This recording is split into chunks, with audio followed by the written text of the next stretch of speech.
오늘은 바울의 전도 여행 두 번째 온 섬 가운데로 지나서라는 제목으로 함께 말씀을 나누고자 합니다. 여러분 세상에서 가장 신나는 여행이 무엇입니까? 전도 여행입니다. 여러분들 무더워지는 이 날씨 가운데 여행 갈라 하지 말고 이 수요 예배 때 바울의 전도 여행을 통해서 날마다 좀 도전받을 수 있기를 바랍니다. 드디어 바울과 바나바가 전도 선교 여행을 본격적으로 지난주에 안디옥 교회에서 파송받아서 떠나게 됩니다. 첫 여행지는 구브로였습니다. 오늘 말씀 4절에서 6절 전반부까지를 보면은 그 지명들이 나오는데요. 두 사람이 성령의 보내심을 받아 실루기아에서 내려가서 거기서 배 타고 구브로에 가서 살라미에 이르러 하나님의 말씀을 유대인의 여러 회당에 전할세 요한을 수행원으로 두었더라. 온 섬 가운데로 지나서 바보에 이르러 이렇게 기록했는데 여기 보면 안디옥 교회에서 서쪽으로 한 20km 떨어져 있는 실루기아에서 출발을 해서 배를 타고 구브로에 가서 구브로가 큰 섬이죠. 그 안에 살라미, 그 다음에 바보 지역 이렇게 갔다라는 것입니다. 이거를 이렇게 읽으면 복잡하지만 지도를 딱 보면 너무나 쉬워지는 거죠. 지도를 준비를 했습니다. 요거는 이게 작은 그림인데 요거 이렇게 조금 확대를 해서 그래서 바보까지 이렇게 안디옥에서 살라미가 빠졌는데 그 살라미가 뭐 안디옥 바로 옆에 있으니까 실루기아가 바로 옆에 있으니까 배 타고 살라미 그다음에 바보 그러니까 구브로는 큰 섬이죠. 여러분들이 너무나 가고 싶어 하는 사이프러스, 키프로스 섬이다. 그렇게 아시면 되는 거죠.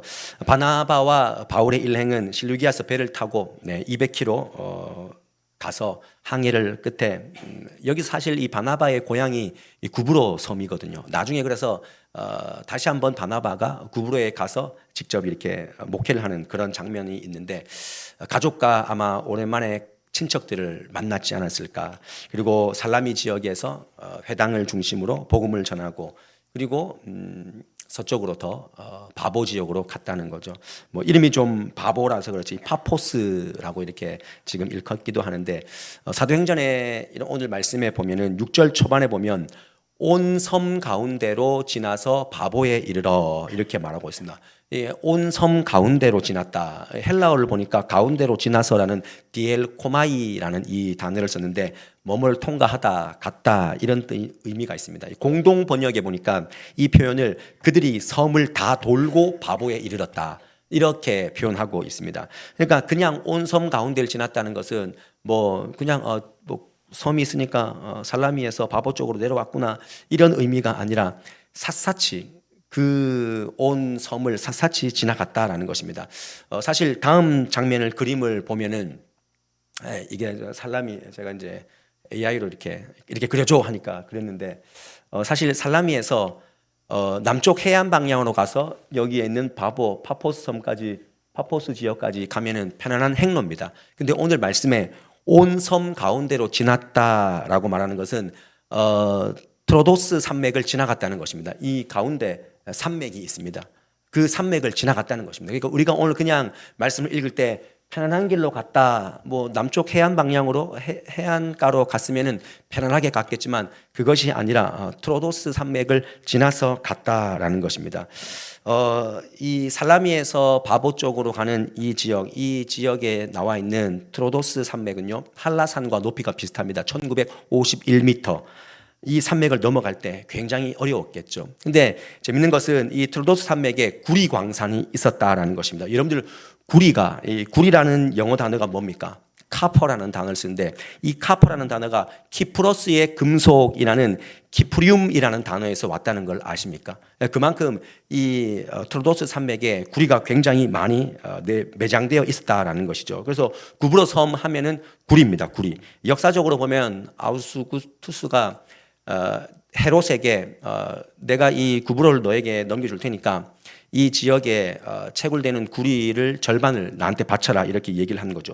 그래서 그때부터 헤롯이 유대인의 집성촌을 거기에 만들고 그들로 하여금 구리를 이렇게 캐내게 했다라는 것이죠. 그러니까 유대인들이 자연스럽게 가니까 회당이 만들어졌지 않겠습니까? 그렇게 트로도스 산맥을 그들이 샅샅이 걸어가면서 그 지역에 있는 유대인들에게 먼저 회당을 중심으로 복음을 전했다라는 것이죠. 이 섬은 특별히 또 아프로디테 신전도 굉장히 많이 있었다라고 합니다. 그러니까 바울의 일행이 그걸 보고 가면서 얼마나 가슴이 아팠을까요? 이 정말 아무것도 아닌 것에 절을 하고 여기에 빠져 있는 우상과 미신에 빠져 있는 그 지역의 사람들 보면서 얼마나 가슴 아파하면서 그 지역을 돌아다녔을까. 예수 없이 헛된 신을 붙잡고 살아가는 자들을 보면서 가슴이 아팠다는 거죠. 여러분, 우리가 이 바울의 여정을 막 그림 두 가지로 이렇게 그냥 말씀을 읽는 것보다 지도를 갖다 놓고 또 고증을 들어보면 그냥 온 섬 가운데로 지나간 것이 아니라 그들의 그 복음을 향한 열정이 대단했다는 것을 우리가 알 수 있는데요. 우리가 도전받아야 될 것이 무엇입니까? 우리는 오늘날 너무나 편하게 신앙생활 하려고 한다는 것입니다. 내가 편하면 된다라는 식으로 신앙생활 하지 않습니까? 오히려 믿음으로 최선을 다하는 사람을 우리는 측은히 여깁니다. 야, 뭐 저렇게까지 신앙생활 하냐, 이렇게 우리는 생각하기도 한다는 거죠. 어느새 우리 안에 하나님에 대한 열심, 그 신앙에 대한, 복음에 대한 열심이 식어져 버렸지 않는가. 그래서 우리가 이 시점에서 이 바울의 전도 여행을 본다는 것은 그냥 지명을 따라가는 것이 아니라 그들 안에 있는 무엇 때문에 저들이 저렇게 열정을 갖는가, 우리가 좀 깨닫고 도전받아야 되는 것입니다. 여러분 안에 복음 때문에 어려운 길을 선택해 본 적이 있습니까? 이 세상의 우상과 또 이 마지막 때를 우리가 징조를 보면서 복음의 그 치열한 삶을 우리가 살고 있는가? 우리가 첫 번째 찬양으로 아까 전에 복음 들고 산을 넘는 자들의 발길, 아름답고 아름답다, 이 찬양이요 이사야서 52장 7절 말씀에 나와 있습니다. 우리 함께 이 말씀을 읽어볼까요? 시작. 좋은 소식을 전하며 평화를 공포하며 복된 좋은 소식을 가져오며 구원을 공포하며 시온을 향하여 이르기를 내 하나님이 통치하신다 하는 자의 산을 넘는 발이 어찌 그리 아름다운가. 하나님께서 가장 인정하시고 아름답다라고 하는 그 발걸음이, 이 복음을 들고 그 평화의 발걸음을 전하는 그 발걸음이 정말 중요하고 아름다운 발걸음입니다. 여러분들, 우리 인생에 이런 발걸음, 이런 발자취가 있어야 하지 않겠습니까? 그렇게 온 섬 가운데를 지나는 그 열심을 통해서 하나님은 영혼을 얻게 하셨습니다. 오늘 6절 말씀에 보면 이런 말씀이 있습니다. 6절에 보시면 바보에 이르러 바예수라 하는 유대인 거짓 선지자인 마술사를 만났다. 근데 그 거짓 마술사 옆에 누가 같이 기생해서 있었냐면은 지위가 높은 총독 서기오 바울이 있었다는 것입니다. 7절 말씀을 보시면 그가 총독 서기오 바울과 함께 있으니 서기오 바울은 지혜 있는 사람이라 바나바와 사울을 불러 하나님의 말씀을 듣고자 하더라, 이렇게 말하는 거죠. 서기오 바울은 하나님의 그 예수 그리스도에 대한 어떤 그런 의무점, 그걸 뭔가 마음에 있었던 거죠. 그래서 바나바와 바울을 초청해서 예수님의 말씀을 듣기를 원했다는 것입니다. 복음을 전해 듣기를 원했다는 것입니다. 근데 중요한 것은 이 서기오 바울이 누구랑 같이 있었냐면은 우리가 방금 읽었던 이 바예수라 하는 이 마술사, 오늘 엘루마다 이렇게도 얘기를 하는데, 이 8절 말씀에 보면 이렇게 적혀 있죠. 이 마술사 엘루마는 그들을 대적하여 총독으로 믿지 못하게 힘쓰니, 총독을 자꾸 막아서 야 믿지 마라, 듣지 마라, 계속 이렇게 얘기를 하는 거죠. 이 영적 대결을 여러분들 보십시오. 복음이 전파되는 곳에는 항상 방해꾼이 있다는 것입니다. 여러분들이 뭔가를 믿음으로 다시 한번 도전하려고 내가 말씀 좀 읽고 예배 좀 나가려고 하면은 세상에 그 오만 방해꾼들이 우리에게 다가온다는 거죠. 여러분, 수요 예배 선택하기가 어렵습니다.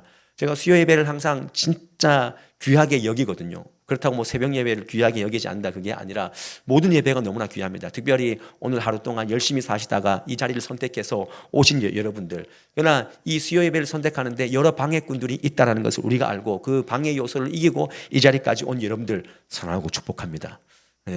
정말 중요한 겁니다, 여러분.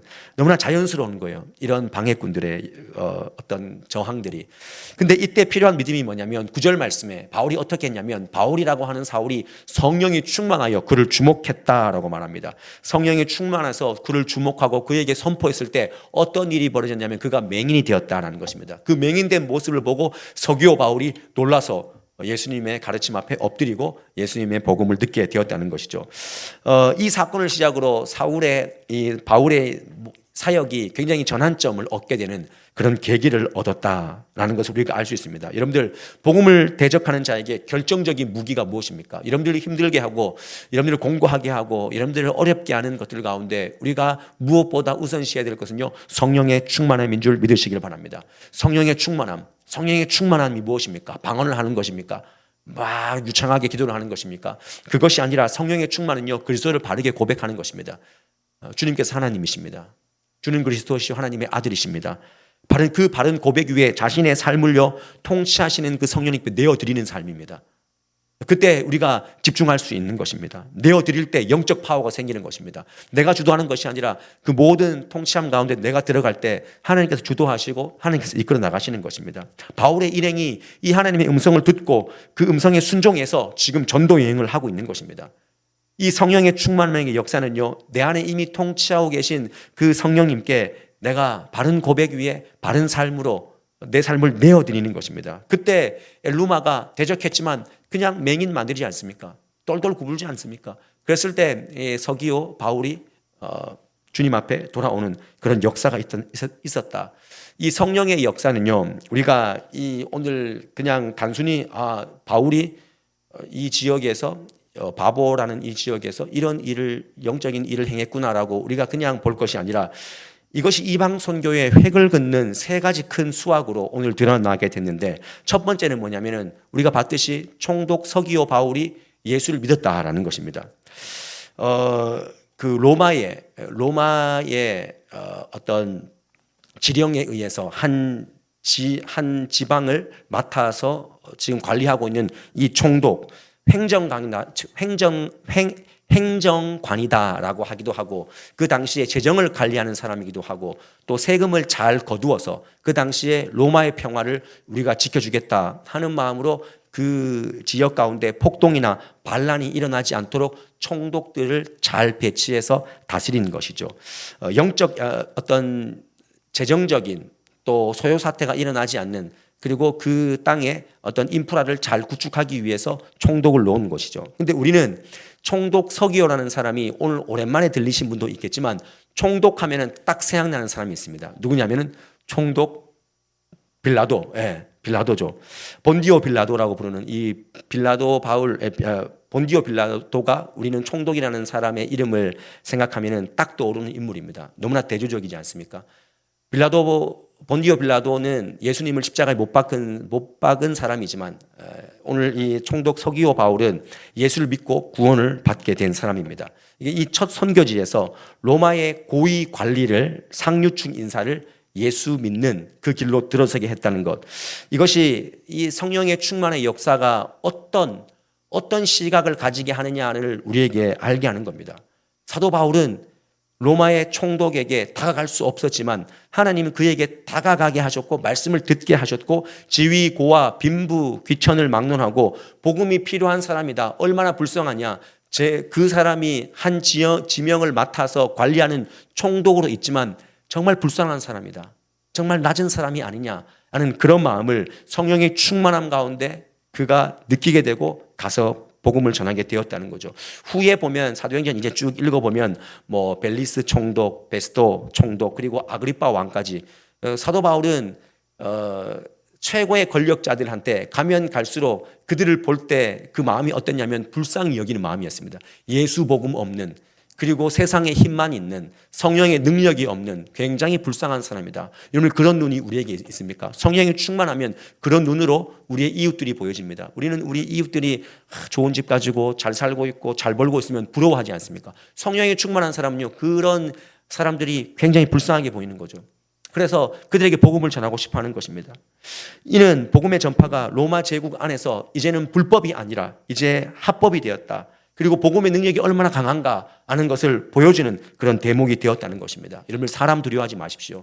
여기 직장 다니시는 모든 분들 가운데 우리 상관들, 또 나보다 위에 있는 사람들 얼마나 두렵습니까? 그러나 복음의 능력, 성령의 충만함이 있으면 우리는 내 능력이 업무의 어떤 능력, 내 어떤 업무의 환경, 거기에서 나온다라고 생각하지 마시고, 성령이 충만하면 그거를 극복할 수 있구나. 물론 여러분들 나가셔서 일을 잘 하셔야 됩니다. 근데 우리는 거기에만 몰두하고 있는 거죠. 성령이 충만하면 내 환경이 어떻든, 내 상관이 어떤 힘을 가지고 있건 그건 아무렇지도 않는 거거든요. 오늘 이 사도 바울의 이 일행의 서기오 바울을 전도하는 이 모습을 통해서 우리가 진짜 두려워할 것은 인간이 아니라, 권력, 사람이 아니라 하나님의 심판의 말씀이 두려운, 그것이 나에게 임하지는 않을까. 그런 마음으로 우리가 두렵고 떨리는 마음으로 살아가야 되는 것입니다. 두 번째로 성령의 역사는요, 사울이라는 사람을 바울이라는 사람의 이름으로 바뀌게 했다는 것입니다. 여러분, 오늘 이 말씀을 보면 오늘부터 사울이라는 이 바울이 바울로 바뀝니다. 어디에 나오냐면 9절 말씀에 나오지 않습니까? 우리 9절 말씀에 보면 바울이라고 하는 사울이 성령에 충만하여 그를 주목했다. 여기서부터 이제 바울이라는 이름을 이제 가지게 되었다라는 것이죠. 히브리식 발음이 바로 사울입니다. 근데 그가 헬라식, 그리스 로마식의 이름을 바울이라는 그런 이름으로 가지게 된 거죠. 뭐 어떤 분들은 사울이라는 이름의 뜻은 큰 자다라는 뜻이고 바울이라는 이름의 뜻은 작은 자다. 뭐 이렇게 그래서 그 사람이 자기를 낮게 하나님께 엎드리는 그런 모습이다라고 그렇게 얘기하기 쉽지만 더 중요한 의미는요. 자기 자신의 이름을 바꾸므로 말미암아 복음의 도구화로 사용했다라는 것입니다. 여러분들 뭔가 이름을 바꾼다는 것, 여기에도 이제 계명하신 분이 있는지 모르겠지만 이 계명을 한다는 것은 내 삶에 어떤 굉장히 큰 전환점, 변화가 있었기 때문에 그거를 이름을 바꾸지 않습니까? 예를 들어서 진짜 큰 아픔을 딛고 막 일어선 겁니다. 제가 아는 청년은 진짜 죽을 고비가 있었거든요. 거의 뭐 정말 그 젊은 21살 나이에 암 때문에 힘들었다가 다시 새로운 삶을 부여받고 그의 이름을 바꾸는 것을 봤습니다. 뭐 오늘날 너무 계명이 너무나 쉬우니까 뭐 그렇긴 한데 이 바울은요 자신을 통해서 총독이라는 사람이 예수를 믿게 된 것을 보고 예수님께서 처음에 다메섹에서 부를 때 자기의 사명을 다시 한번 발견하게 된 겁니다. 내가 너를 이방인에게 보내는 그런 그릇으로 쓰겠다라고 말씀하지 않았습니까? 그래서 사울은 자신이 가지고 있던 얼마나 엄격한 유대인의 혈통과 전통을 가지고 있습니까? 근데 그가 전통과 형식과 격식과 삶의 뿌리가 담긴 그 이름을요 다 버리고 바울로 계명을 한 겁니다. 왜냐하면 로마, 그리스 이 지역에 가서 이제 복음을 전하려면 사울이라는 어려운 이름보다는 그냥 바울이라는 그 친근한 그들이 쓰고 있는 이름식으로 바꾼 겁니다. 여러분 우리가 이 말씀을 보면서 복음을 위해서 내가 수고하는 것, 내가 또 복음을 위해서 내가 뭔가 이게 중요하다고 생각하는 것, 이런 것들을 과연 하나님 앞에서 내가 과감하게 벗어 던질 수 있는가? 이런 도전을 우리가 말씀으로 받아야 되는 겁니다. 에베소서 말씀에 보면은 구습을 따르는 옛사람을 벗어버리라 그랬습니다. 우리는 구습을 따르는 옛 습관들, 옛 것들을 막 입고 신앙생활을 하지 않습니까? 예전에 믿었던 그 절, 예전에 믿었던 그 유교 정신, 그걸 등에 업고 또 기독교를 믿는 거예요. 그러니까 유교화된 기독교, 불교화된 기독교가 얼마나 많냐는 것이죠. 벗어버리라는 것입니다. 우리는 주님의 나라와 영광을 위해서 무엇을 지금 벗어 던지고 하나님 앞에 헌신하고 있는가? 때로는 내 경력, 내 훈장, 내가 쌓은 업적, 그리고 쌓아온 내 전통까지도 버릴 수 있는, 정말 뭐 한국교회 우리 경안노회 안에만 해도 안동 서부교회가 100년 됐지만 여러분 110년, 120년 된 교회가 훨씬 더 많습니다. 구석구석에 가면은 110년, 120년 된 교회가 훨씬 많습니다. 여기서는 뭐 80년 된 교회는 명함도 잘 못 내밉니다. 근데 중요한 것은 그 전통과 역사가 중요한 게 아니라는 것이죠. 하나님께서 출애굽기 3장에서 모세를 부를 때 뭐라고 말합니까? 떨기나무 앞에서 모세에게 네 발에 신을 벗어라 그랬습니다. 여러분 이 신을 벗어라라는 말은요 이런 뜻이 있습니다. 네가 가지고 있는 이제까지의 80년 동안의 그 모든 이력을 다 버리라는 것입니다. 다 버리라는 것입니다. 여러분 이력서가 뭡니까? 여러분 이력서 써보셨지 않습니까? 여러분 이력서 할 때 그 이자가 무슨 이자면 밟을 이자입니다. 내가 이제까지 밟아왔다는 겁니다. 내가 어떤 학교를 왔다 갔다 밟았고 내가 어떤 그 직장을 왔다 갔다 발로 밟았어. 그 이력서가 그거거든요. 근데 하나님께서 네가 밟고 다닌 그 학교, 회사, 학원, 삶의 모든 경험들을 다 벗어버리라는 것입니다. 바울은 복음이 더 잘 유통될 수 있다면 내가 가지고 왔던 이제까지 살았던 그 사울이라는 이름까지 버렸지 않습니까? 우리 사랑하는 성도님들, 복음을 위해서 무엇을 바꾸고 벗어 던질 수 있겠습니까? 이 도전이 없으면 우리가 새롭게 태어날 수가 없는 것입니다. 이런 각오로 우리 개인이 우리 스스로가 벗어 던질 줄 아는, 하나님의 뜻이라면 과감하게 벗어 던질 줄 아는 그런 삶을 살아가시기를 바랍니다. 세 번째로 성령의 충만한 역사를 통해서 바울이요 여기서부터 어떤 획기적인 일이 벌어지냐면 이제까지 안디옥 교회에서 그 전에 9장에서 다메섹 도상에서부터 은혜 받아서 13장에 오기까지 계속해서 누가 주도권을 가지고 있었냐면 바나바라는 사람이 주도권을 가지고 있었습니다. 예를 들어서 사도행 제가 쓰지는 않았지만 성경을 가지고 있는 분들은 사도행전 11장 30절 말씀에 보면 이렇게 성경을 기록하고 있습니다. 이를 실행하여 바나바와 사울의 손으로 장로들에게 보내니라. 누구의 이름이 먼저 나오면 바나바의 이름이 먼저 나옵니다. 그리고 12장 25절 말씀에도 보면은 바나바와 사울이 부조하는 일을 마치고 이렇게 나오지 않습니까? 누가 먼저 나옵니까? 바나바가 먼저 나옵니다. 13장 1절 말씀에 5명의 리더가 쭉 나올 때도 바나바가 먼저 나옵니까? 사울이 먼저 나옵니까? 바나바가 먼저 나옵니다. 2절도 그렇고 그렇습니다. 7절도 그렇고. 근데 이제 13절부터는 어떻게 바뀌었냐 하면은 앞에 이제 성경이 나오죠. 바울과 및 동행하는 사람들이라고 이제 바뀝니다. 13절에 보면은 그렇게 나오는 거죠. 물론 뭐 예루살렘 교회에 다시 한번 이 선교 보고를 할 때는 바나바를 먼저 앞세워서, 왜냐하면 바나바가 또 예루살렘 교회에 더 깊이 관여되어져 있으니까 바나바를 먼저 앞세웁니다. 근데 중요한 건 여러분들 보세요. 이 13장에서부터 바나바와 사울이가 바뀌어서 이제 바울과 그의 일행들이, 바울과 바나바가 이렇게 바뀌는데, 중요한 것은 바울이 앞섰다가 중요한 것보다 더 중요한 것은 또 바나바가 거기에 대해서 별로 개의치 않는 것입니다. 그렇게 쓰든 누가 앞서든 뭐가 중요하냐는 것이죠. 둘 다 어떤 마음입니까? 하나님의 선교가 이루어지면 된다는 것입니다. 하나님의 영광이 드러나면 되는 것이 무슨 순서가 중요하고 뭐가 중요해 하는 거죠. 그러면 우리가 이 한국교회가 우리가 신앙생활하면서 이런 모습들을 본받아야 되는 것이죠. 우리는 얼마나 교회에서도 이름, 순서, 앉는 자리, 이 알력 싸움이 얼마나 많습니까? 예수 그리스도가 머리 되고 우리는 지체가 되어서 다 똑같습니다. 우리는 각자의 역할을 하는 겁니다. 여러분, 저희 교회 주보에 그 어떤 분이 왜 이 헌금 그 이름을 가나다로 좀 적어주든지, 예, 저는 그렇게 적지 않습니다. 그냥 봉투 주시는 대로 거기다 적는 거예요. 하나님이 아시잖아요. 확인하면 되는 거잖아요. 우리가 정직하게 그냥 뭐 혹시나 착오가 없었는지 알리려고 드리는 것 아니겠습니까? 어쨌든 이 바나바와 사울은요, 이름이 앞에 가건 뒤에 가든 그게 문제되는 것이 아니라 하나님의 복음이 온전히 증거된다면 누가 리더를 하든 뭐가 중요하냐라는 그런 마음이었죠. 후에는 사실 이 구브로 지역에 아까 제가 말씀드린 대로 이 바나바는 공을 들인 그런 사역지이기 때문에 그가 다시 가서 구브로 지역에 사역을 하게 됩니다. 그래서 바울은 구브로 지역을 잘 얘기하지 않습니다. 왜냐하면 바나바가 그건 알아서 하는 지역이니까 내가 굳이 막 편지 쓸 때 뭐 구브로에다가 막 편지하라 이런 얘기 쓰지 않았습니다. 그리고 이 구브로 섬의 이 바보 지역에 가면은, 파포스 지역에 가면 바울 기념교회가 있습니다. 근데 그 바울 기념교회 이름이 어떤 이름을 가지고 있냐면 바울 채찍교회다.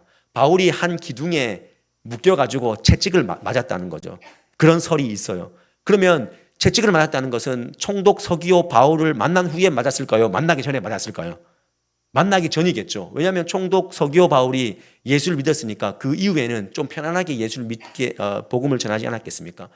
그래서 여기 사진에 보면은 그런 사진이 있습니다. 채찍이 바울 채찍교회라 그래가지고 저 기둥 중에서 어느 기둥인지 모르겠지만 바울이 묶여가지고 채찍을 맞았다라는 것이죠. 이 구브로 섬에 가면, 키프로스 섬에 가면 바울을 기념하는 그런 교회가 있습니다. 저 지역은 원래 바나바가 전적으로 더 공을 들인 지역이지만 바울이 선교 여행 가서 채찍을 맞은 그런 바울 채찍교회가 있다. 여러분, 책임 있는 사람이 매도 더 맞는 겁니다. 여러분, 책임이 크면 매도 더 맞아요. 예, 제가 잘못하면요, 여러분들보다 하나님께 매를 더 많이 맞습니다. 그래서 우리가 그걸 아셔야 돼요. 그래서 얼마나 바울이 이제 선교의 리더가 되면서 더 책임성이 강했을까. 오늘 이 말씀을 마치면서 저는 이 말씀을 좀 드리고 싶어요. 이제 말씀을 마무리하는데, 오늘 바울의 일행이 아까 전에 그 지도를 봤듯이 구브로 섬으로 갈 때 오늘처럼 페리를 타고 막 30분 만에 쫙 갔겠습니까? 1시간 만에 갔겠습니까? 그렇지 않았습니다. 도술단배기 때문에 이 배가 어디로 흘러갈지, 풍랑을 만날지 어떻게 될지 모릅니다. 그래서 3, 4일 정도가 걸리도록 그 살라미 지역에 도착을 하게 된 거죠. 수많은 그 배멀미와, 저도 한번 예전에 그 인도네시아에서 동티모르로 갈 때 그 한 이틀 동안을 배를 한번 탔는데, 와, 저는 배멀미가 이런 건지 정말 그때 처음 알았습니다. 내가 다시는 배를 안 타리라 했는데 그 이후에 이제 탈 때는 막 뭐도 마시고 붙이고 해서 겨우겨우 배멀미 너무 힘들다. 그리고 칠흑 같은 어둠 가운데서 그들은 밤을 견뎌야 했던 그런 시절도 보냈습니다. 그 목숨을 건 거죠. 그리고 아까 전에 그 트로도스 산맥을 올라갈 때 얼마나 지형이 험했겠습니까? 그 험한 지형을 한 걸음 한 걸음 걸어갈 때 발이 부르트고 목이 마르고 숨이 차고 이런 걸 다 겪은 겁니다. 이 모든 것 여러분들 배를 타고 그 어려움을 겪고 산을 올라가서 그래서 고린도후서 11장 말씀에 보면 사도 바울이 내가 어떤 고생을 했는지를 낱낱이 그렇게 써있는데 나중에 한번 읽어보시고요. 그들은 명예와 어떤 자기의 수익과 영광을 위해서 그 발걸음을 한 것이 아니라 오직 예수 그리스도의 복음을 향해서 나아갔다는 것입니다. 그런데 여러분들 오늘 설교 제목이 뭐죠? 다 같이 읽어볼까요? 시작. 네, 온 섬 가운데로 지나서. 저는 이 설교 제목을 온 섬 가운데로 지나서 이렇게 왜냐하면 2주 전에 저는 이제 설교를 미리 이제 제목을 정해놓거든요. 근데 제가 저 제목을 적어놓고 말씀을 쭉 준비하는데 온 섬 가운데로 지나서라는 이 제목을 잘 정했다라고 제가 생각을 했습니다. 왜냐하면 제가 이 온 섬 가운데를 온 섬 가운데로 지나서라고 이 설교 제목을 붙인 다음에 이 말씀이 어떻게 들렸냐면은 과연 우리 인생도 물론 온 섬 가운데로 아까 지났다는 그 의미가 어떤 의미라고요? 트로도스 산맥을 막 올라가서 거기에 있는 유대인들을 찾아가서 만나서 바보로 갔지 않습니까? 그러면 우리도 과연 하나님께서 우리에게 야 만나야 돼, 챙겨봐야 돼, 그 사람한테 복음이 들려줘야 돼 라고 하는 이 사람들 우리가 잘 지나가고 있는가? 우리가 한번 그렇게 적용해 봤으면 좋겠습니다. 저는 오늘 이 말씀이 온 섬 가운데로 지나서 이 말씀이 온 사람들, 나에게 붙여진 그 인생들을 내가 낱낱이 좀 챙겨보고 복음을 전하고 예수를 전하고 그런 삶을 살고 있는가? 우리는 어떻게 지내고 있습니까? 너무나 바빠서 거기에는 관심이 없고 오로지 내 인생을 세우기 위해서 그렇게 부단히 노력하고 있지는 않습니까? 사도 바울 일행은요 온 섬 가운데를 지났답니다.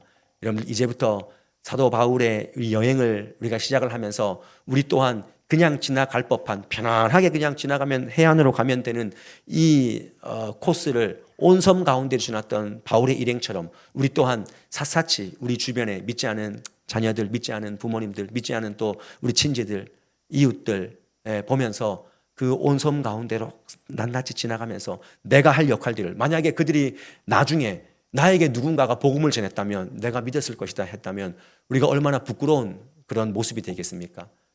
지금 힘들지만 그들이 거부하겠지만 우리가 그럼에도 불구하고 예수를 온전히 고백한다면 성령의 충만으로 그들에게 지나치지 말고 그들 가운데로 지나가서 복음을 전하고 한 걸음 한 걸음 주님께로 나아갈 수 있는 그런 인생들이 될 수 있기를 주님의 이름으로 간절히 축원드립니다.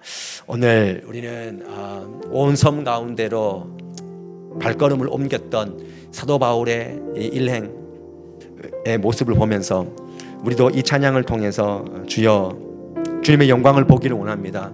주님의 영광을 보는 도구로 나를 사용하여 주시옵소서. 물이 바다를 덮음같이 여호와의 영광을 인정하는 그날이 오기를 간절히 소망합니다. 나를 써주시옵소서. 우리 교회를 사용하여 주시옵소서. 우리 그런 마음으로 함께 찬양하도록 하겠습니다. 세상 모든 민족이 구원을 얻기까지 쉬지 않으시는 하나님 주의 심장 가지고 우리 이제 일어나 주 따르게 하소서. 세상 모든 육체가 주의 영광 보도록 누구를 부르십니까? 우리를 부르시는 하나님 주의 손과 발 되어 세상을 치유하며 주 섬기게 하소서. 우리 믿음으로 선포합시다. 물이 덮음같이 물이 바다 덮음같이 여호와의 영광을 인정하는 것이 온 세상 가득하리라. 물이 바다 덮음같이 우리 바다 덮음같이 우리 바다 덮음같이